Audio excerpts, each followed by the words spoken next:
Good morning. Is this working? Yes. My name is John Herbst. I'm the director of the Dinu Patrizio Eurasia Center. I welcome you all here at the Atlantic Council this morning. We have a wonderful program on the future.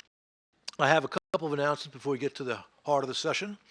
First, unfortunately, our keynote speaker, Ivaris Abrumovicius, was stuck on the other side of the ocean, so he will be joining us by Skype, not in person, at the end of the program. I'd like to thank the sponsors of today, System Capital Management, for funding this event. And I always forget this, but I'm not going to forget it today. The hashtag for today's event is Future Ukraine. And with that, I'll turn it over to my partner in crime, Ambassador Charlie, please.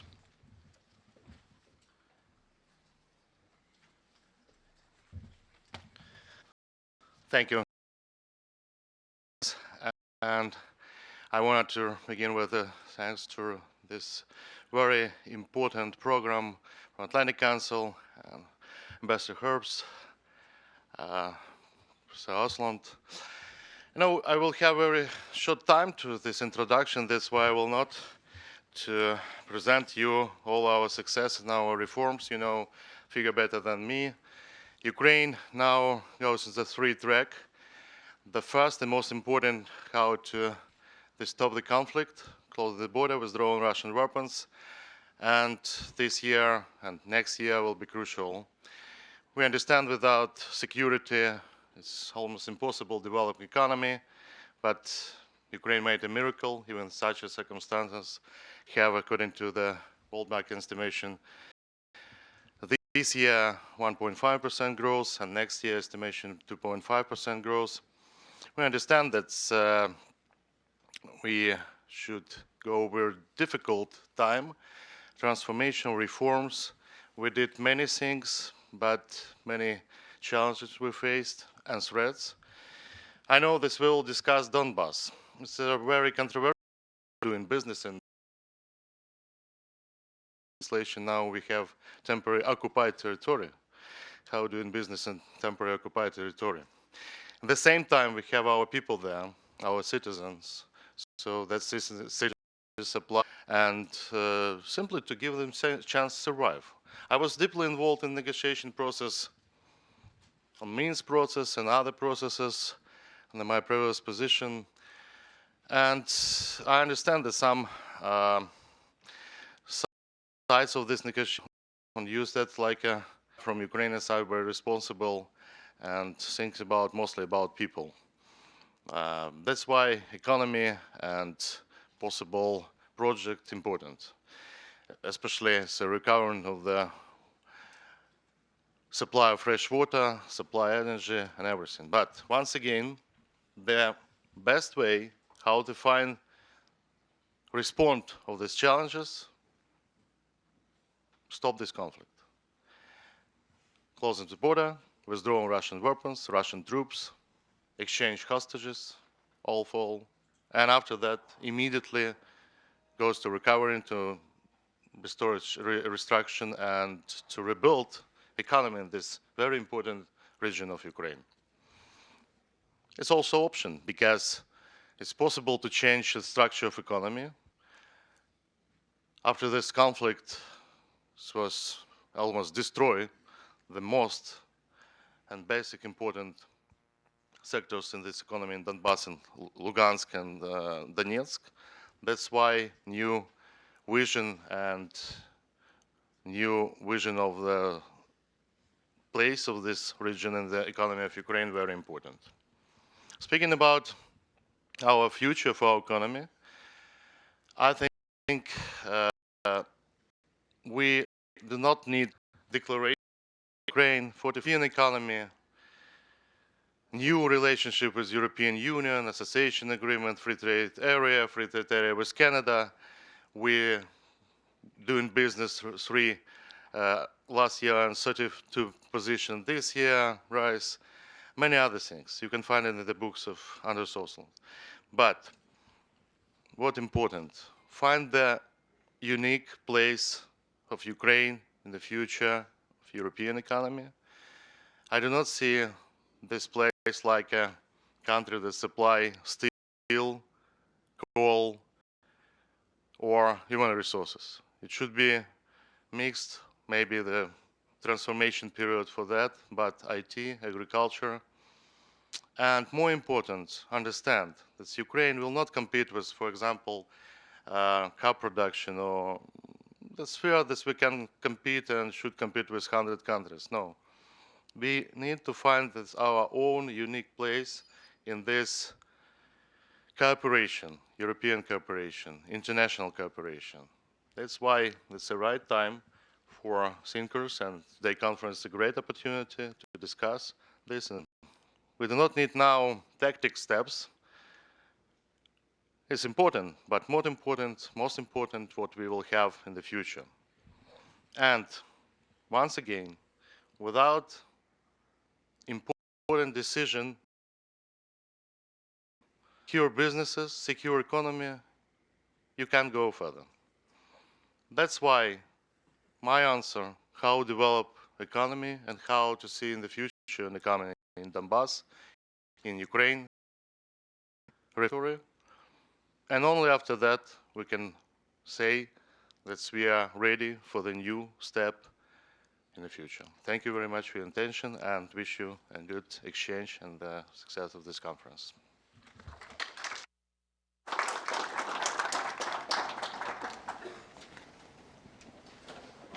Yeah, please, the first panel moderators are reading out. Please take your seat.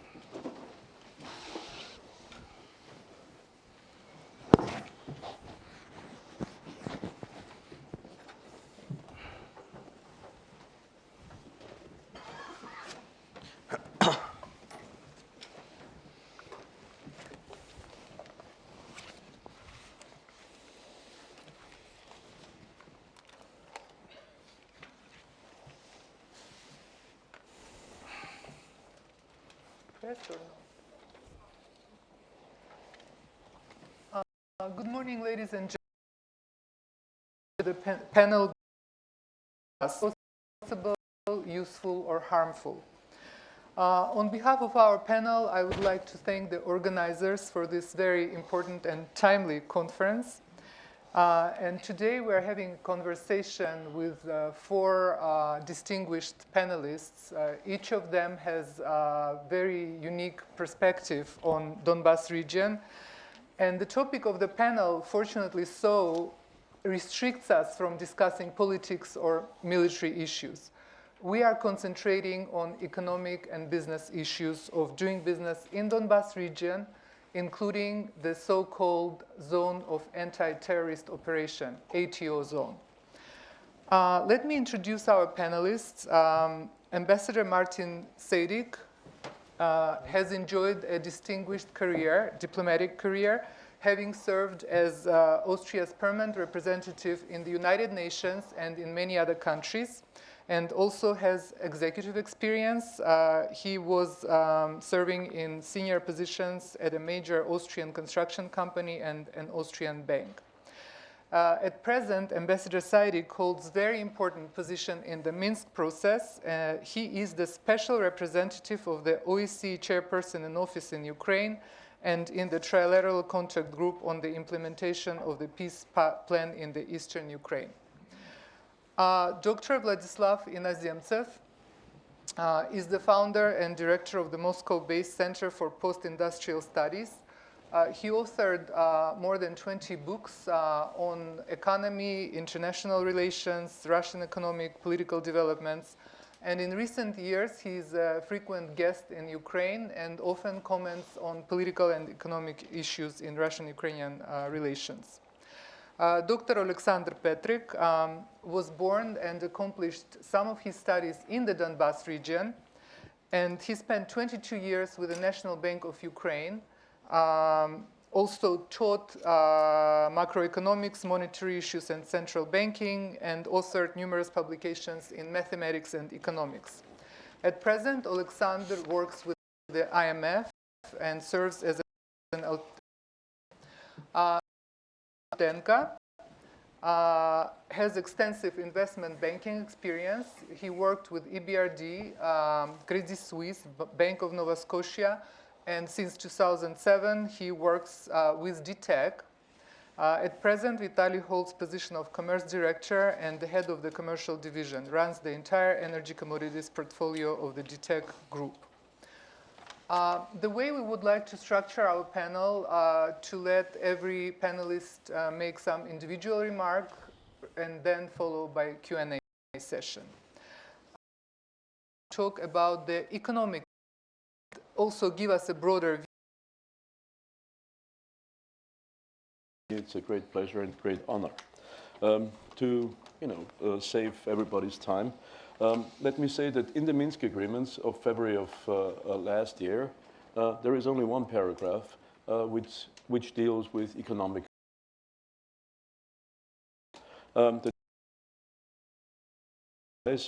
Including social transfers such as pension payments and other payments, incomes and revenues, timely payments of all. To this end, Ukraine shall reinstate control of the segment of its banking system in the conflict-affected areas and possibly an international mechanism to facilitate such transfers shall be established.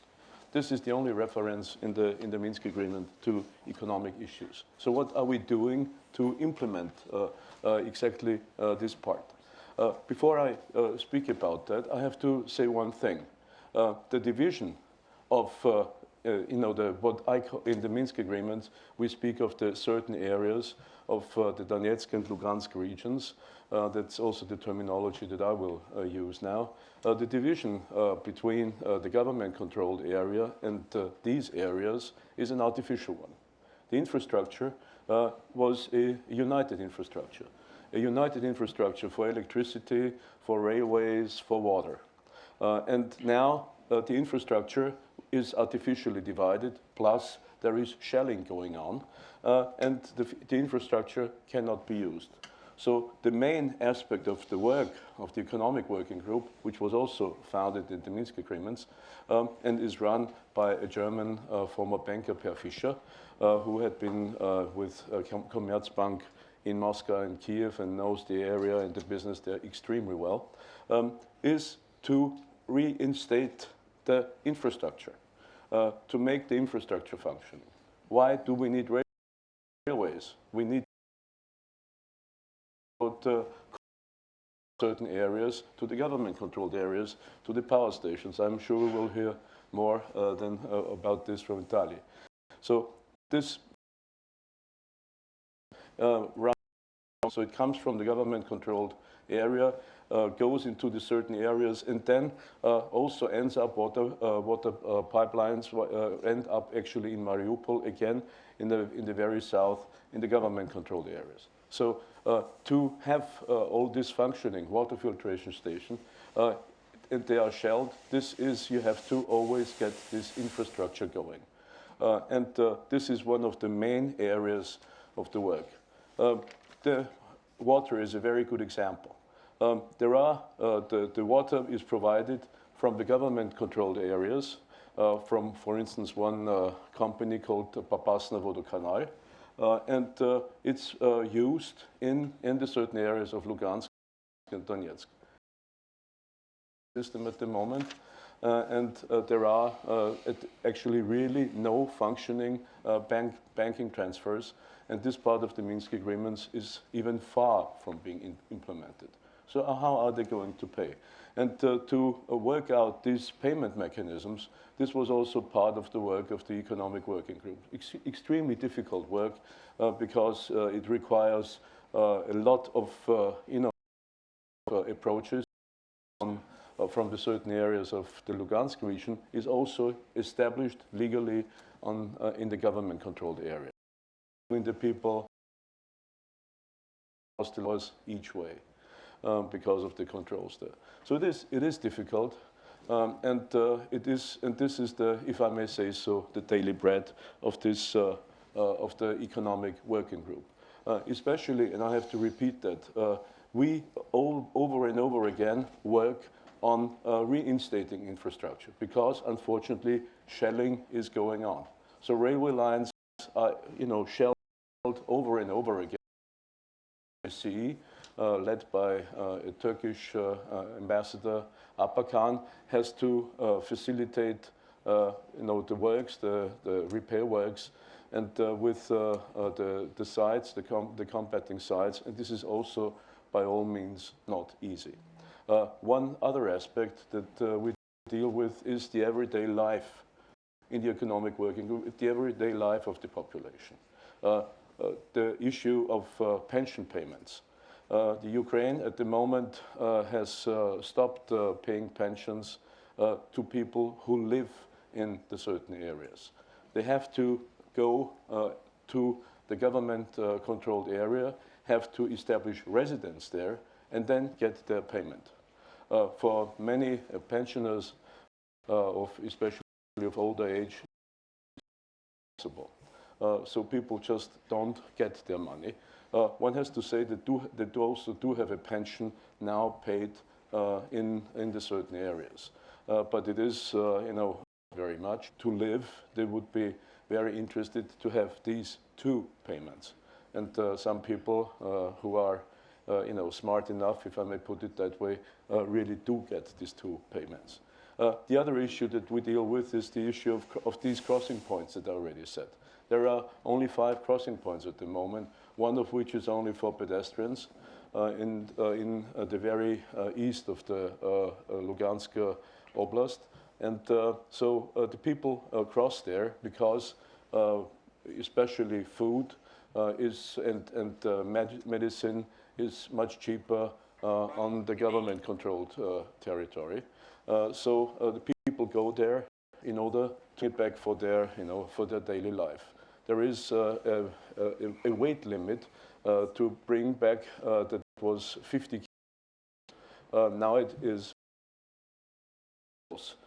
to measure. Is it now really 50 kilos or will it be 75 kilos? This is all arbitrary. And arbitrary also means in this part of the world also something else. And I don't have to speak about that. I'm sure you have your own imagination about this. So also here, we have to work in order to make these controls simply better for the population and work in a way that the people, can cross and are treated still as citizens of one country, of the Ukraine as one country.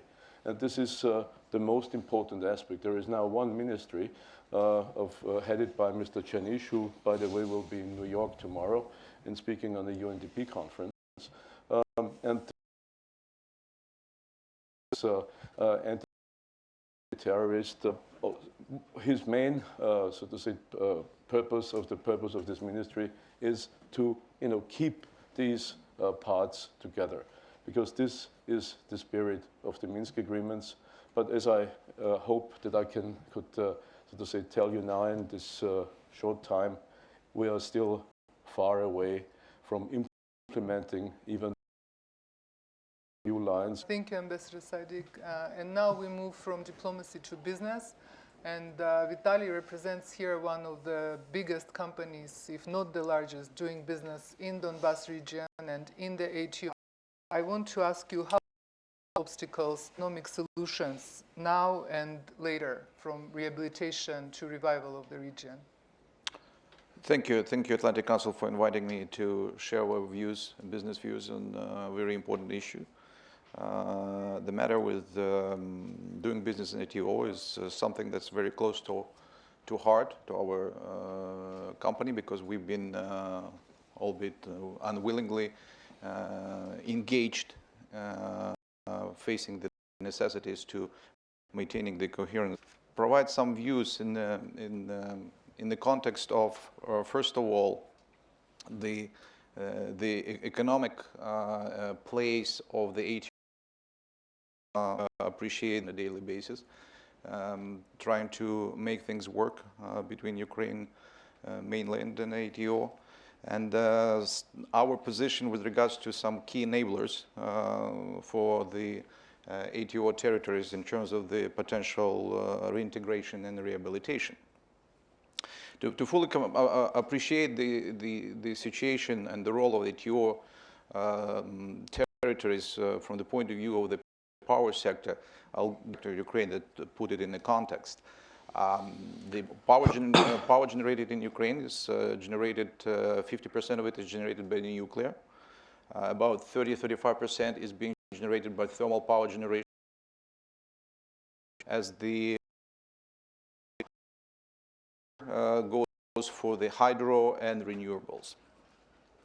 Now, the 35% of the thermal power generation is being generated by 14 power plants.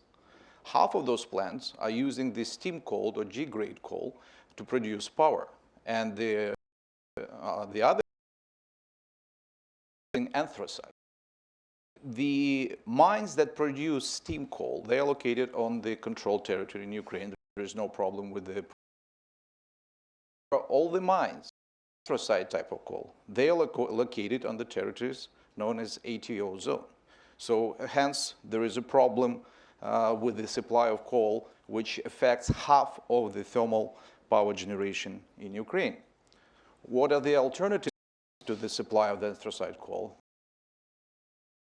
There are two requirements, and a little bit further out, coal. Anthracite coal, which also would, neither of these two sources represent a viable and I would say reliable source of coal from the point of view of economics, logistics, and not the least of it is geopolitical situation. Now, DTEC operates 12 mines and 6 coal processing plants on the ATO zone, which are producing anthracite. To get all the anthracites being produced on Ukrainian territory and from the ATO zone. Now, we have the coal mines, we have one power plant and a couple of distribution companies. If you add to that number the people working for the businesses located in those territories that belong to Metinvest, then in total you will see that SCM Group have a combined professional workforce in the ATO zone is over 50,000 people. So if you put it in the macro context, then ATO zone, because of the situation with the anthracite coal, has a direct bearing on the integrity, not be easily replaced by the alternative sources. And from the point of view of the integrity of the energy system, if nuclear, giving its 50% status, is like your backbone, then thermal generation is basically arms and legs of the whole system. So, and such, the energy security could be easily compromised with any substantial and long. In the micro context, the ubiquitous nature of the power supply, which pretty much affects and it pretty much affects every single person and business that live and operate there on a daily basis. And as such, it makes it an integral part of any effort towards the economic recovery, rehabilitation, or integration of the ATOs. The facilities has begun in 2014, and it was as unexpected for that matter. With the mounting pressure from 3 principal challenges. Operational, legal challenge. From the operational point of view, we had to figure out, and do it fairly quickly, how to keep the coal mines working. How to make supply chains have been either destroyed or severely severed due to the find the way that the workforce remains in place at our coal mines. And that required us to keep the people committed and motivated despite of the very hostile environment, which provided plenty of stimuli for the destructive behavior, which is inconsistent with the business's normal practices. So when you find yourself in a situation is submerged extreme emotional projections of personal views and family dramas. We, as a matter of corporate policy and position, we opted to take a strictly non-political approach in communicating our position, our company position, as the one based on a strict adherence to the principles of territorial integrity of Ukraine and full compliance with Ukrainian rules and regulations. There's no other ways to approach it. People accepted that. Our people that are working in our position. Now, another big challenge was a logistical challenge, which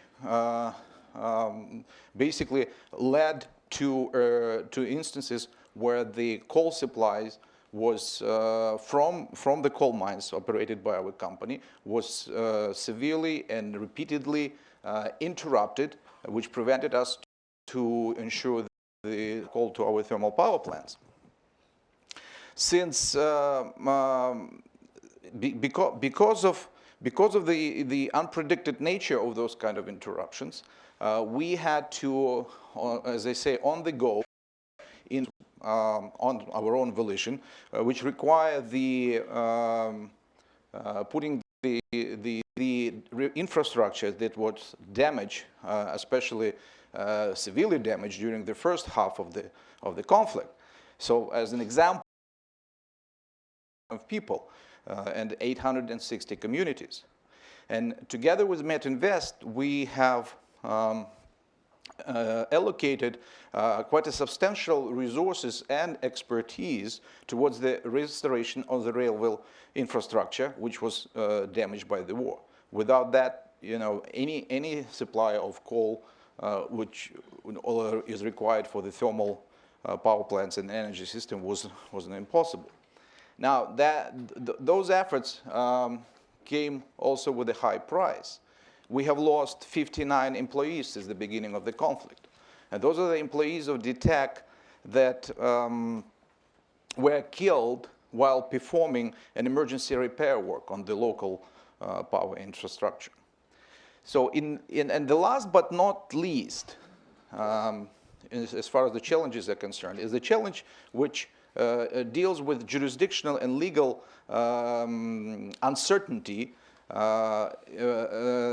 which could have prevented us, or anyone else for that matter, for the uninterrupted supply of the coal from the ATO zone to Ukrainian power sector.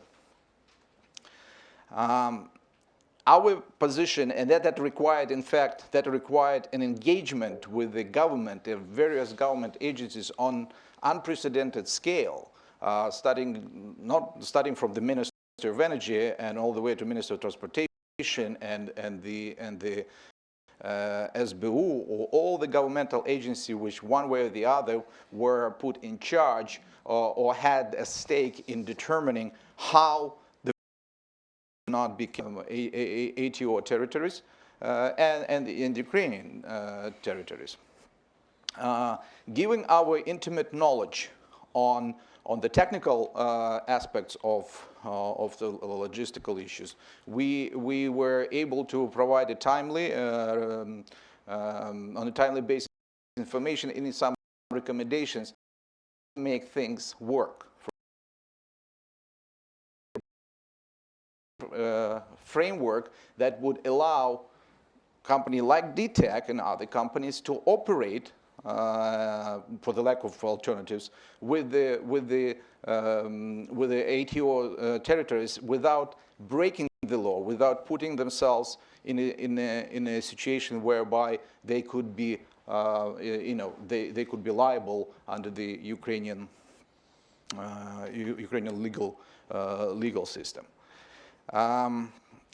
However, while doing all this, and we were so submerged in actually dealing with those challenges, we paid little or no attention to what was to the area of the public domain. As a result, we more often than not we found ourselves under intense pressure in the court of public opinion on both sides of the demarcation line. And for the most part, the accusations that we've read about ourselves, they were baseless accusations, and as such, they were impossible to refute. However, in everything that we had to do in order to keep the business going. And that required the broad engagement, as I mentioned before, the broad engagement with the Ukrainian government, with the various agencies, and as well as building the working relationship with our own workforce, which was continuously under pressure on that territory. The pressure that mounted from propaganda, if you like, or to the point arms would enter the territory of our coal mines and announce that from now on they're the kings of the world and they're going to be operating that. And people were always seeking for guidance and from provided. We managed to resolve those issues without any damage to our control of those operations. So when we, as a business, when we think about what are the key enablers for the future inevitable, in our view, rehabilitation and reintegration of the ATO zone territories, we see three basic things. First, we need to continue to maintain expand between the people and businesses on both sides of the ATO demarcation line. This will provide, in our view, a solid base for future, all the future effort focused on rehabilitation and reintegration into the Ukrainian economic and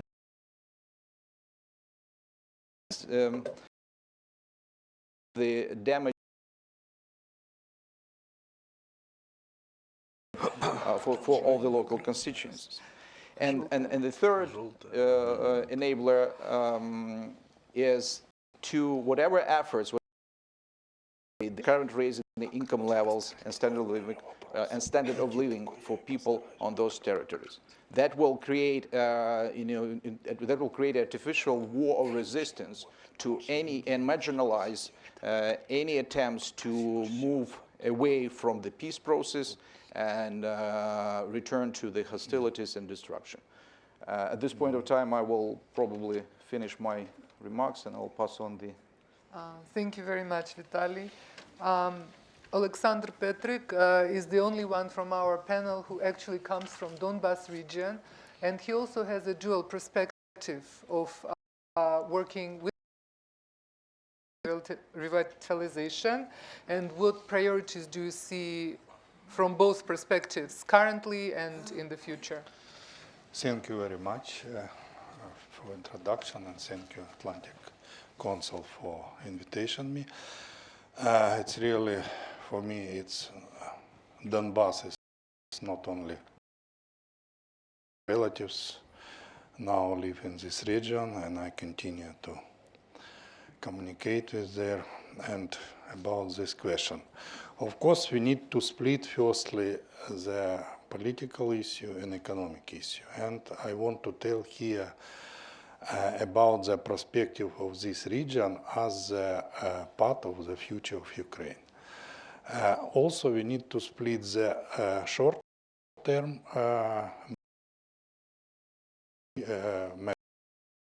economic measures. In short-term measures, of course, it's extremely necessary to provide some basic infrastructure, basic services, state authorities' power in this territory, which could be adjusted with the rest of the Ukraine. In the industrial area, it's more important to move, as the colleagues told, in short-term period, to create some job opportunity to people and start to work industry in the most power to using the current possibilities. What does this mean? For example, it's the synergy effect of the coal mines, also is the energy power which use the coal and transmission electric lines. These three components could be create more jobs, and also its synergy effect. It could be some services, supporting the small business who could be concentrated around this.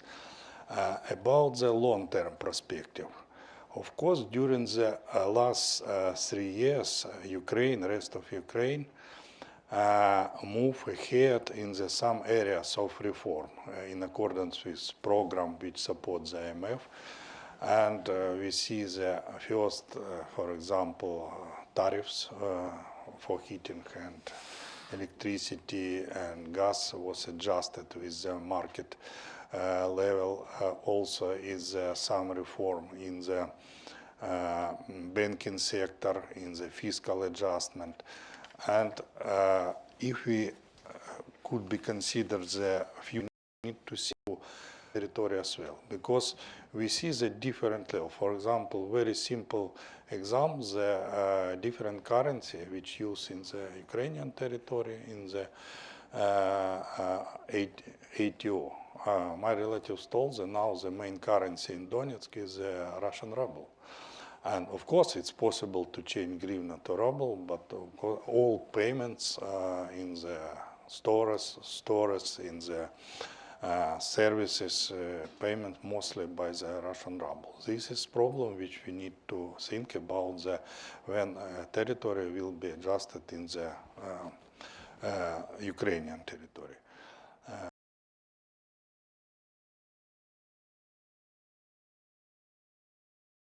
A great pleasure to be here again. Say that I would not sum up, of course, all these distinguished panelists, but I would like to say a couple of words about about what I see is going on in Donbas, based on a lot of evidences from Ukrainian businessmen relocated from there to Kiev and other Ukrainian cities. And what can we expect, I would say? First of all, just go to the very official figures provided by the so-called Donetsk Republic Ministry for Economic Development. Is around 31% of the pre-war level, so it drops 3 times. The amount of retail turnover, retail trade, is down 4 times. It's around 26% of the pre-war level, and and only one industry which is now flourishing is agriculture, which amount of production increased of around 2 times. So what does it show? It shows that the region is going on to more and more autarkic economic position. The trade, and of course Donbas was famous in Ukraine before the war for its export capabilities. The export declined drastically. And so therefore what we can now see that the core industries in Donbas suffer very much. And actually I don't see any kind of resolving this situation. Of course, everybody before me said about this very special claim that they should be in a general legal framework of the Ukrainian government, of the Republic of Ukraine. So therefore, of course, the so-called governments of the self-proclaimed territories as well. So therefore, the companies use such a duplicate identities or doubling companies or mirror companies and there to become law-abiding entities in both jurisdictions. So it complicates the business very much. Of course, Ukrainian official policy is that we cannot do any kind of trade with these territories under the regime of ATO. Of course, this trade exists, as it exists even between Ukraine and Crimea. And this produces, I think, a lot of possibilities and a lot of grounds for building the Donbas in its recent there. The Russian national currency is widely used for all the cash transactions there. The Ukrainians are dependent from the pensions and other social supply from Ukrainian mainland. So therefore, I would say that what we are seeing now is the process which goes alongside the freezing of the conflict. So it's something like we saw in the 90s in the Transnistrian region of Moldova, where the economy accustomed to operate under very specific kind of laws under the double identity of both Transnistrian companies and Moldovan companies. For example, if you are a Transnistrian company, if you want to sell your products abroad, you should go and clear it to Moldova customs. So this is something like this, I imagine, which is developing in ATO zone. And as time passes, the situation will be even more, solid in this case. So a lot of gray economy, unofficial economy, a lot of, transactions both into Russia and into Ukraine, because the region cannot survive without exports, because the main insufficient in political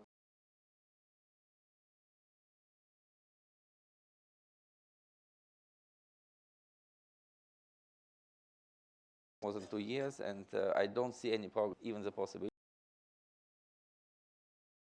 I would say that what we can expect is the freezing of the situation on the current levels.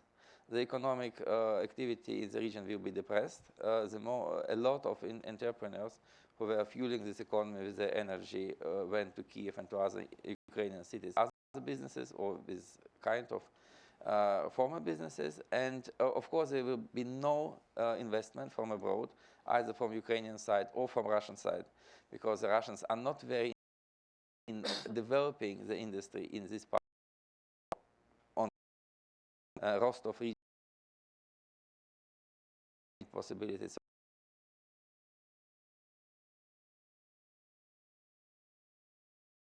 All the politics somehow this will keep in the ATO territories and the rest of Ukraine.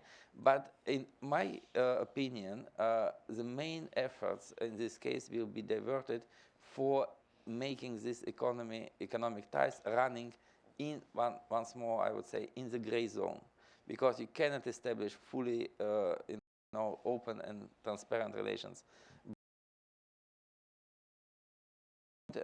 I would finish is that we will not see any resolution of the conflict in coming years. The situation will go into long-time freezing conflicts, accompanied in the region, and with both Russians and Ukrainians extracting some benefits from this status of the ATO region. So this can last for many years, I think. Thank you, Vladislav.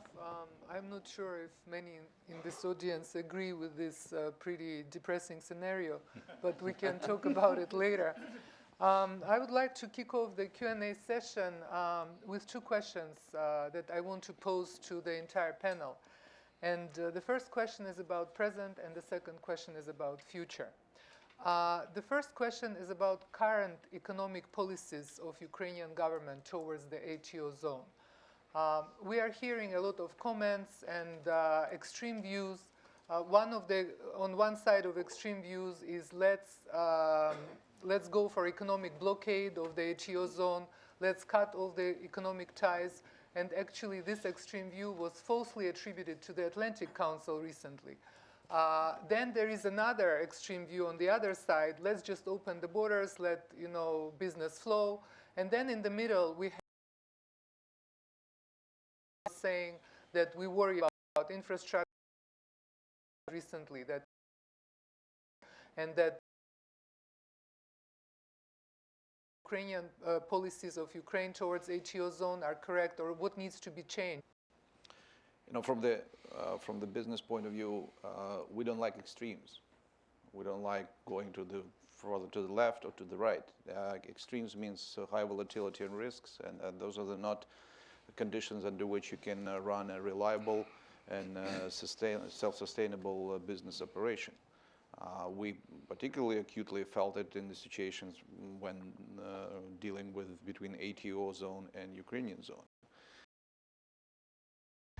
Was a luxury of thinking and discussing and trying to weigh the political risk, etc., etc. We didn't have that luxury, because the moment you stop delivering coal to the power station is the moment when you putting the clock on a timer for the blackouts, which potentially can hit. And we came very close to that in 2014 when the ATO zone has basically materialized, hostilities started. And all the supply of the coal, anthracite coal from the territory was interrupted. We went to Russia as the closest supplier. Russians private sector, called private sector, was only too happy to accommodate, adding the supplies up and said, I don't think so. And they stopped all the supplies of the coal. There was no economic reasons. And all of a sudden, and we had a winter pretty much already coming. So we react very quickly. In a way, what happened then the governmental agencies, they came around at the optionality of decision to deal or not to deal with ATO, at least in the context of the coal supplies. And this is where the synergy came in, because we came in armed with company interests, for DTEC interests, what's required for the integrity of the power system of Ukraine, power sector of Ukraine. And this is where we saw eye to eye. And once you get into that level of engagement, because of the ATO headquarters is government agencies which one way or the other have to put up a policy how do we deal with the outstanding issues. And we became pretty much part of that process, firsthand going on and how to make it work. In Ukrainian territory, we're paying taxes and salary on Ukrainian territory. We don't pay a penny to any taxes or fees demands on that side, giving the size of our business and support those terms. Going back. How to improve economic policies? Being on the ground, do you see any room for improvement? What Ukrainian government should do to improve economic policies, current policies?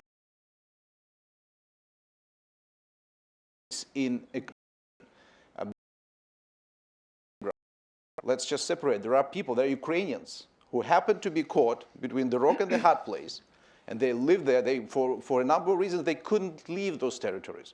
We have to take a lot of people from our offices in Donetsk, Ukraine, and need as part of the economic interaction. And social as well, cultural. This is basically the recipe for the success of reintegration. So, but the way to approach it, and I'm not talking about the politics. There's one thing that we cannot deal with is the politics. Yeah, we talk about economic policies. Yes, now. I'm talking about pure economic common sense on the level of, we understand your problems and our problems are similar. Let's try to make it work. Okay, thank you. Vladislav, any ideas? No, not economic ties with this ETO region. And this position, I think, is much more integral than the position towards the Crimea before the autumn of 2015, when it was proclaimed as free economic zone, and so on. So therefore, I actually support the idea that you shouldn't have much economic cooperation with the region, which is governed by the people who killed thousands of Ukrainian soldiers during this bloody war. Logic. So therefore, I will once again repeat that my point is that all the economic interaction will be semi-official in any case. Taxes only to Kiev, while, for example, the same Minister of Economic Development of DNR is claiming that every company pays taxes in the region as well, maybe partially. So how can it happen? I actually don't understand. So there is a lot of undisclosed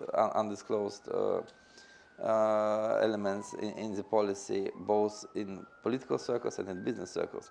Everything here comes more and more gray, I would say. And I cannot see anything which can put the situation other way around. Thank you. Official views of the Minsk process, economic group and economic policies, but being on the ground and seeing what's happening, do you see any improvement Ukrainian government can make in its economic policies? Well, look, I'm not here to criticize the Ukrainian government or to praise the Ukrainian government.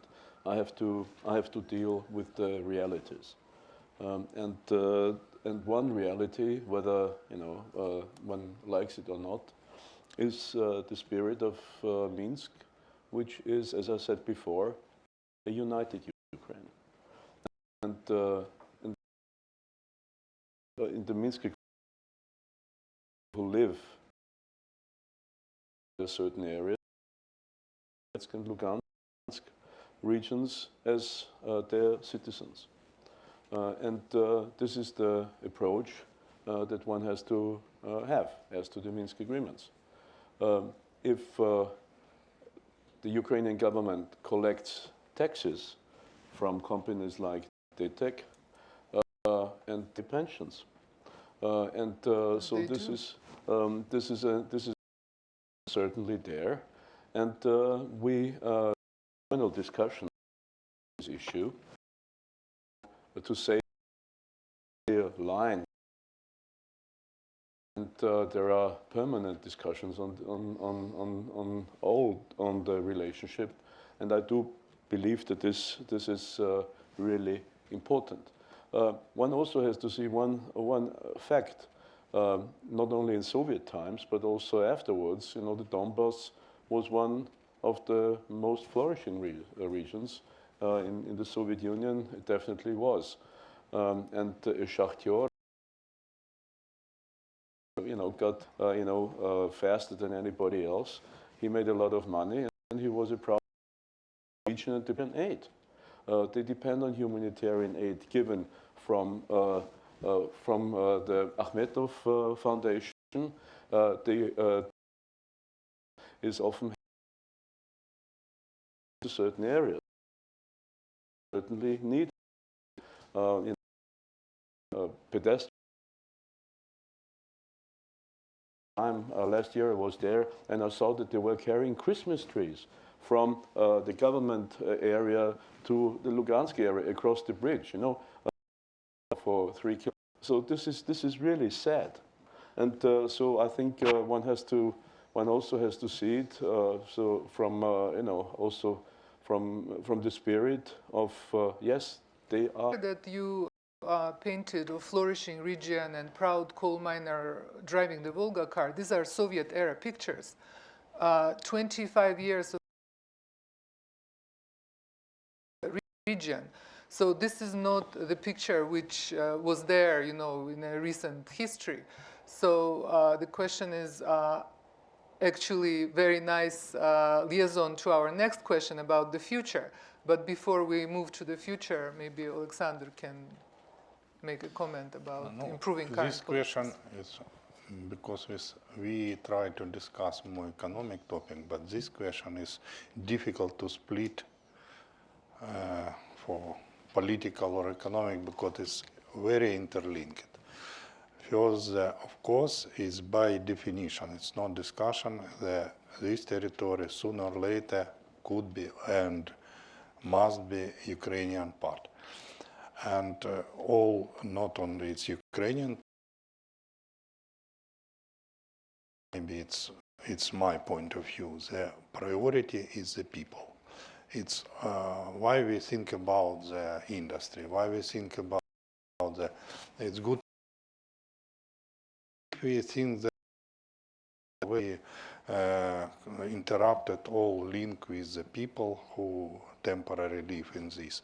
What's happened with the people who live in the Ukrainian territory? It's about heating, about the light, about the we need to think about the problem of displaced people. Now the big problem for Europe, the 1 billion or more refugees from the Syria, from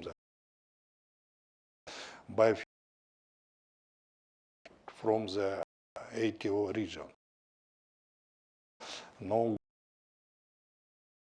about these people from first of all, and this also could be discussed about the future, because it's the current situation, people base, easy future adjustment of this territory to come back to you. Our conference is the future of the Ukrainian economy. So let's take care of the elephant in the room, and let's assume that Donbas is free and settlement is achieved. So what do you do with this previously depressed region, but also devastated by 3 years of terrible mismanagement and all kinds of problems? What would be your 3 silver bullets to revitalize this region, Vitaly?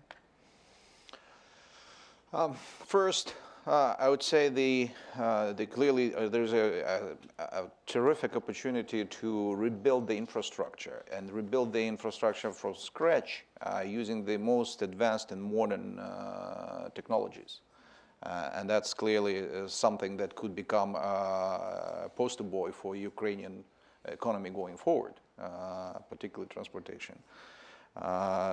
Second of all, is if we are talking about the energy aspect of the renewables sector, such as wind farms, which could increase the share of Ukrainian power sector in terms of the carbon, reducing the carbon print. And third is the providing the incentive for the type that would create the gravity for the young, ambitious minds to go there and start building their own future and careers on those territories. So like IT hub or something like that? It could be anything. I mean, if you look at the technological developments, I mean, you clearly need more analysis needs to be done. But the conceptually, right? You know, if you want to breathe in a new life in this territory, you need to bring new blood. And new blood is who is willing to take the challenges, and those are typically the young people who are on the cutting edge, who put in the context of rebuilding this region and giving it a new economical meaning. This can organize not only the people on that territory, but the entire Ukraine. Sounds great, thank you. Vladislav and authorities restored. So no, I cannot speak about this because I think this scenario will be a complete disaster for you. Because if you want enormous integration of Ukraine, it's the same kind, 10 times bigger. And even now, the Russian budget is feeling how much money is going there. And this is a kind of autonomy the breakaway republics in Donbas wants to enjoy. So if you have Chechnya from Dagestan to Orel or Bryansk, it's the same kind. It's unbearable thing for Ukrainian economy, even for international community as well. Okay, thank you. Ambassador Sachs. Thank you. But hostilities need most of all is at the moment is the end of the hostilities, and if we have the end of hostilities, then confidence can grow for the future, and what we this is our daily bread in Minsk, and to end the hostilities, to start to have again some mutual trust, and then we can dream about the future. But one thing, at least for me, is for sure that without international assistance from the European Union, from the US, from Japan is actually quite involved in Ukraine. This international help, I don't think that one can see a fast recovery, and a fast recovery is definitely necessary to have the people believe in the future. And here, but unfortunately, first of all, we have to fulfill the first 3 paragraphs of the Minsk agreements, which is security. And then let's dream about the future. Thank you. Alexander. I agree with Vladislav, only one thing: the future unification and joining, it will be very costly, and of course for Ukraine it's impossible to fast adjustment without the international institute. But Germany, I think that of course is maybe not same situation as in Ukraine, but difference is drastic between West and East Germany. And if I don't mistake, the West Germany during the 20 years spent 1.5 trillion of the euros for renovating the GDR or the East German lands for a little bit high level position of Germans. By the way, when I studied in the Donetsk University, we have the change program, and some Germans from this East Germany study with me and live with in my one apartment in общежитие with me. And I discuss after with is West German, is it agreed to pay? It's almost all people. Yes, we are ready to make this. It's our opinions, of course. But nevertheless, I think it's inevitable that this sooner or later this territory joined to Ukraine, and of course, we need to opportunity. I agree with the position that of course Donbas Donetsk loses 60% of the regional GDP. Lugansk is 80% of regional GDP. And now to recreate the same kind of the industry, it's not appropriate. I think the perspective, you need to think about the gas environment,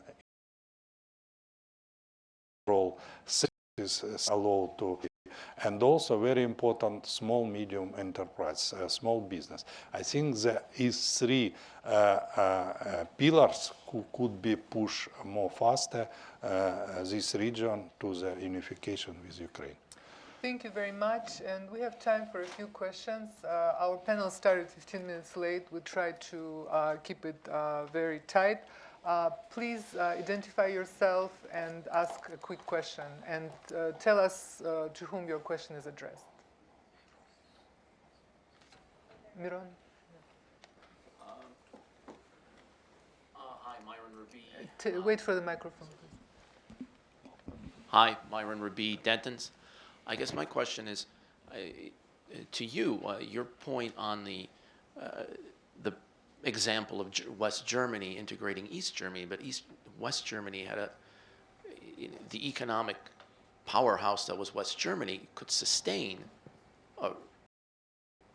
the economic integration at this point, and its GDP does not allow it to integrate that whole economy.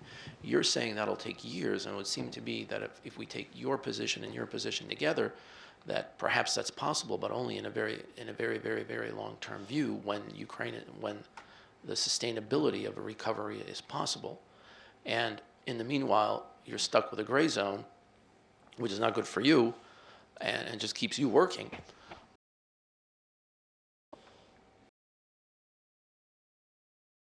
Depressing outcome, and is going back to the international community, are they prepared for that? So the question is to Ambassador Saidi? Yeah. Is international community prepared to sustain a gray zone for the next many years? Sustain the gray zone, yeah, okay. International community prepared to sustain the gray zone for a while?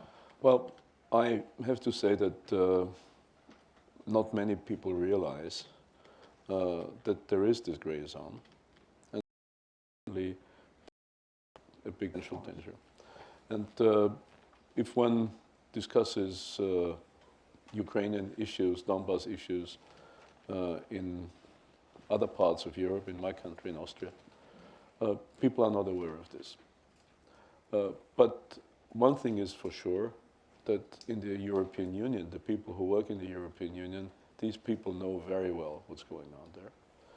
They know extremely well that one has to, if time comes, that one has to come with real money at the beginning, just in order to overcome this gray zone. It's not only a gray zone, it can also be, this is not only a gray zone, it can be a big black hole. And we have to avoid that this black hole, grows, becomes deeper and deeper.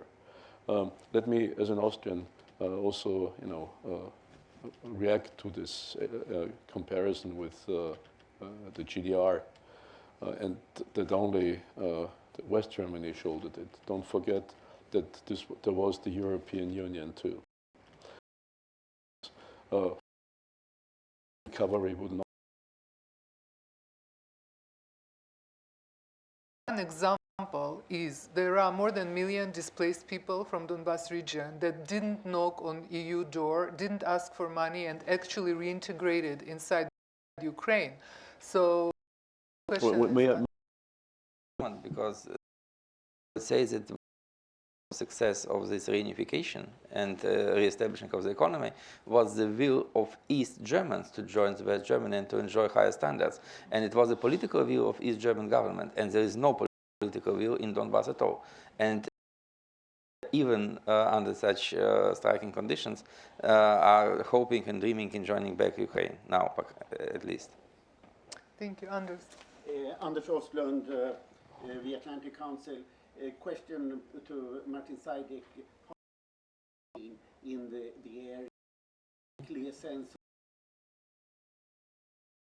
of 1.7 million are officially displaced in Ukraine. At least 100,000 have left to third countries.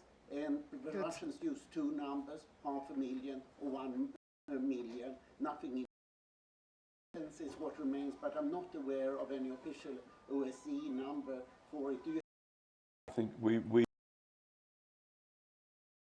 0.5, but there are no clear figures, and I think what could probably get a clearer picture through electric companies, how many households are still the customers, and then you get a better idea of who really lives there. And although one doesn't know how many people then live in these flats, one thing is for sure, that there are now also people moving back. IDPs who were in the government-controlled area moved back because of high cost of living. They have to pay the rents. They don't always find a well-paid job, or even if they find a job. So people are moving back. People are moving back also because, we have clashes, but we don't have real hostilities. And the success, if I may say so, the success story, if there is one, has been actually the reduction of both civilian and type of, I would not say, people say, well, okay, chance that my house is shelled, reduced. So people...